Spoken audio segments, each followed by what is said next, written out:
guuleysta shaqo wanaagsan.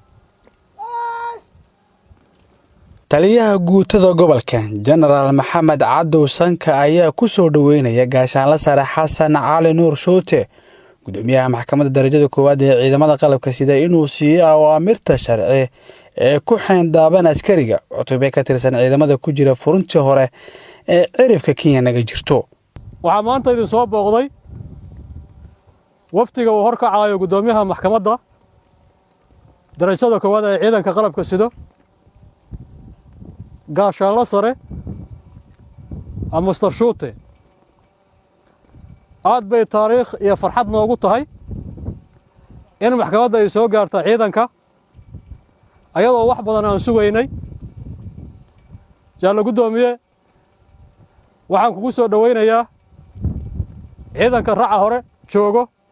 isticmaalka hubka habaan waafaqsanayn inta sharciga kaga ogol yahay ayaa laga siiyay digniin kama dambaysa ciidamada halkan joogo. marka aad qore wadato ciidan tahay horta waa inaad ogaataa inaadan ahayn carfiid karka soo deg aadan ahayn oo aad tahay qof ka tirsan ciidamada.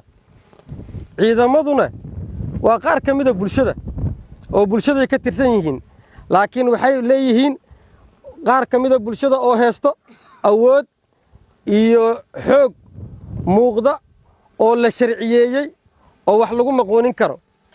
sharcigaasi yaa idin ogolaaday inaad dariiskana wadataan hubna qaadataan.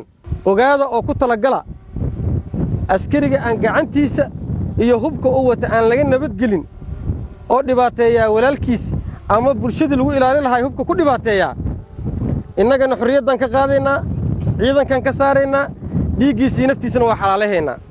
warkaas war la fahmi karo soo maaha. gaashaanle sare Xasan Cali Nuur Shoote ayaa faray ciidamadan inaysan ku milmin danaha isdiidan ee maamul iyo nin jeclaysiga balse bedelkeed laga rabaa astaamaha ay ku suntan yihiin inay ku ekaadaan. ciidamada qalabka sida ee gobolkan jooga waa inay muujiyaan inay yihiin ciidamadii qaranka oo difaacayay bulshada halkan degan dhulkooda iyo naftooda difaacay inay yihiin.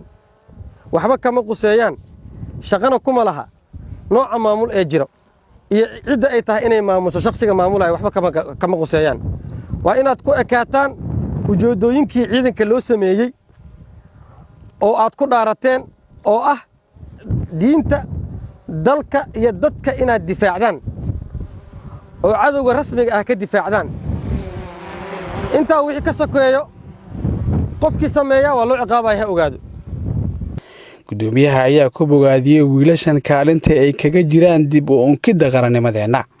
waxaan u imaanay inaan bal horta fiirino ciidamadeenna aan jecelnahay shaqada adag ay haayaan inaan ku soo booqanno oo aan ku dhiirigelinno shaqada muhiimka u ah dadka iyo dalka oo ay u haayaan meesha ay degan yihiin halka ay joogaan iyadoo runtii aysan wax kasta dhammaystirnayn sida ay ugu dhabar adeegeen ama ay u joogaan halkaani adkaysigooda si aan ugu dhiirigelinno ayaan horta marka koowaad halkaan u imaanay.